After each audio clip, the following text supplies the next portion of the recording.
Good morning, yogis. I hope this video finds you doing well. It's been about 8-9 days since I posted a video, so I figured it was time to get back on and get back to work. Um, Luckily, I have a little side contracting company that I have, and yeah, I've been busy with that, so it's been amazing. But I need to get back on here and do this. We've been doing a series on the Dhammapada. The last video I did was on chapter 6, the wise. So we're going to be doing chapter 7, the Venerable, today, and this is specifically talking about like the lowest or the least populated demographic of people on earth, and it's for the Arhat, which is this.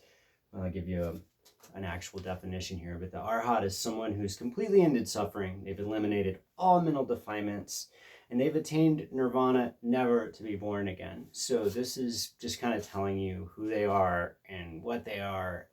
And kind of what the goal is. There's even something above that called a bodhisattva, which, the difference between an arhat and a bodhisattva is it's not much. An arhat is only worried about the enlightenment of themselves and getting to that next stage, whereas a bodhisattva, they want everybody to be free from suffering. They want everybody to have the same opportunities. So the arhat are on the same path, but they kind of have different motives. And so ultimately, an arhat is going to be someone who has destroyed all kleshas. We've never actually talked about the klesha, but these are basically defilements, and these are things that are going to keep you and prevent you from being on the path, or these are going to be obstacles to getting enlightenment. And so some of these things are going to be like greed, hatred, delusion. And so an arhat's going to be somebody who's actually beaten all of that. And so I'm definitely not there. I wish I was. So a klesha is any mental state that disturbs the mind and produces suffering. Common examples include anxiety, fear, anger, jealousy, desire, craving, and depression. And so I know personally these are things that I'm very familiar with. And I know when I don't do my yoga practice, things like anxiety, fear, anger, those things definitely creep in. And so an arhat is somebody who's actually beaten the kleshas. And there are actually 3 of them that are considered the 3 roots of the kleshas, or the 3 poisons. And those are ignorance, advaya, attachment, raga, and aversion, vesha. And so ignorance, attachment, and aversion. And you'll hear me say this stuff all the time. Those are the 3 things that we want to battle, right? Like ignorance, especially the greatest evil, according to Martin Luther King anyway, in life is ignorance, right? Sincere ignorance, doubly so. And so attachment, it's okay to own stuff, but we don't want to be attached by our possessions, or even our relationships, or our titles and all sorts of things, deep well. But there's lots of things that we can be attached to, and so we want to make sure that we can avoid those attachments. Conversely, our aversions. I think Piper wants to join us. Conversely, our aversions, right? Our fears and our aversions can also be obstacles to us. Hi, Cutie. Good morning. She's got her breakfast. They can also be obstacles to our enlightenment, right? Our fears, when we avoid things, they're just as impactful as an aversion.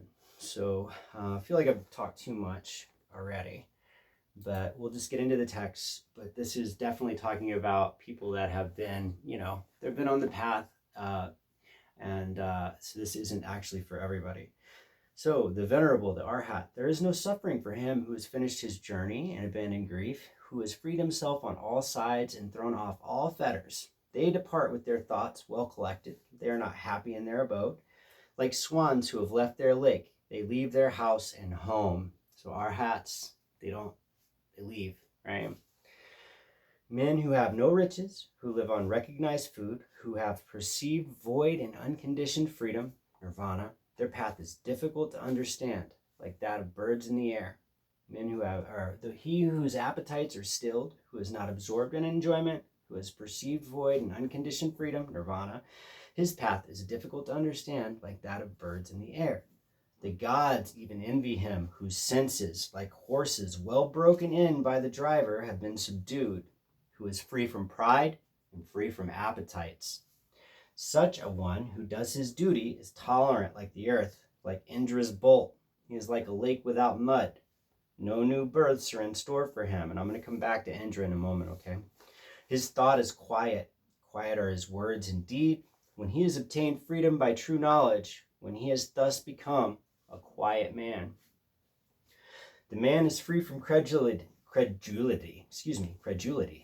but knows the uncreated, who has cut all ties, removed from all temptations, renouncing all desires. He is the greatest of men. In a hamlet or in a forest, in the deep water or on the dry land, wherever venerable persons, arhanta, the arhat, dwell, that place is delightful. So there's an excellent way for you to know when you're in the company of arhats. It's going to be very delightful. Forests are delightful, where the world finds no delight, where the passionless will find delight, for they look not for pleasures.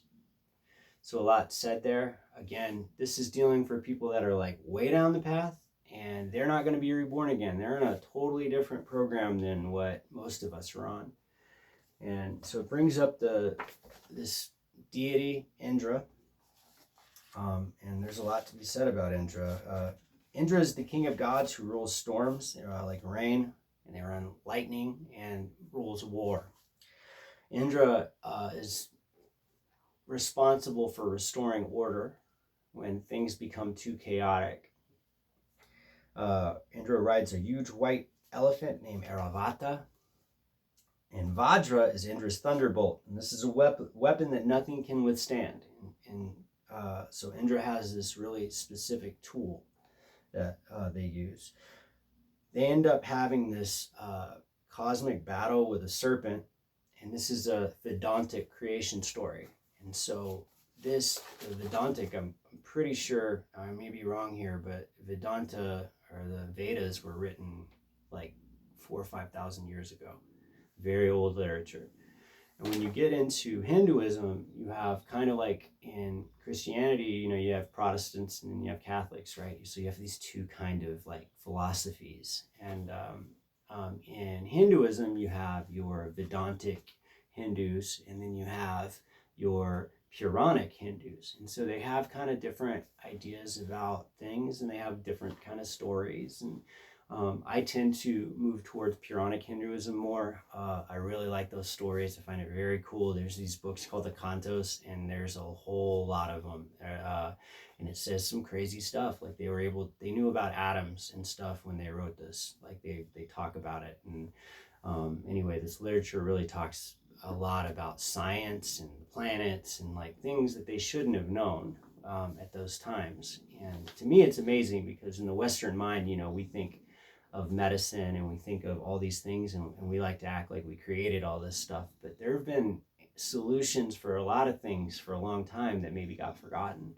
And a great example is like some of the health cleaning practices that yogis are taught in the not the Yoga Sutras, but the it'll come to me in a minute.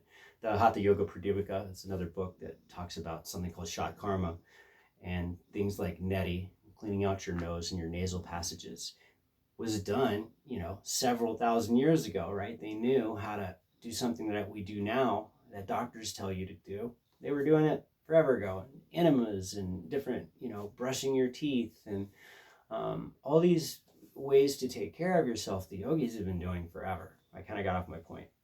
But Indra is this deity in Hinduism that has this really cool creation story that's a lot like the Christian creation story, dealing with a serpent and having a cosmic battle between good and evil and restoring chaos. Has a tool, just like Thor and Odin and Zeus, the thunderbolt. And so we can see a lot of cross-pollination, I guess you could say, or maybe some cultural appropriation through ancient historical literature.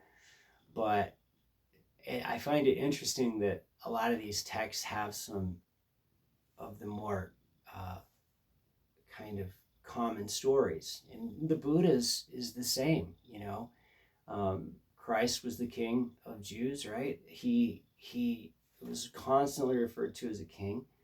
Buddha was a prince who was supposed to become a king. Both of them actually allegedly had a virgin birth. Buddha, his mother's name was Mara, M-A-R-A. Jesus' mother's name was Mary. Both Mary and Jesus were allegedly inviolate after the birth. In other words, they were uncorrupted by the birth. It didn't defile them in any way. And allegedly with Mara, the four angels showed up and removed the Buddha from Mara's side. And there was no scarring, there was no damage. She died actually very soon after that. And Buddha was raised by what was said in the text as the best stepmother ever. I like that. And then Jesus, again, allegedly had a virgin birth. And, if you talk to the Catholics, they think very highly of Mary. As they should, I think. So anyway, I hope you got something out of that. And again, this is more for people that have, been enlightened and have beaten all greed and all temptation. But at least it gives you some idea of what the goal is. And today I wanted to kind of just end on, I have this little statue of this saint. And I don't know how you can see it, just a little guy. But it was St. Francis of Assisi. It's a Catholic saint. And he has one of my favorite prayers. Actually, you know what? I'll go on record. My favorite prayer of all time. That's the prayer of St. Francis. And, what he says is, where there's darkness, let me bring light. Where there's sadness, let me bring joy. Where there's despair, let me bring hope. And so as you go out into the world, be that light in the darkness. I challenge you to disseminate love and honesty and decency, calmness. Go do your yoga practice. And I'll see you tomorrow. We're going to keep going. Thank you so much for watching the video. As always, if you have any comments or you need anything, please leave a comment. I'll get back to you as soon as I can.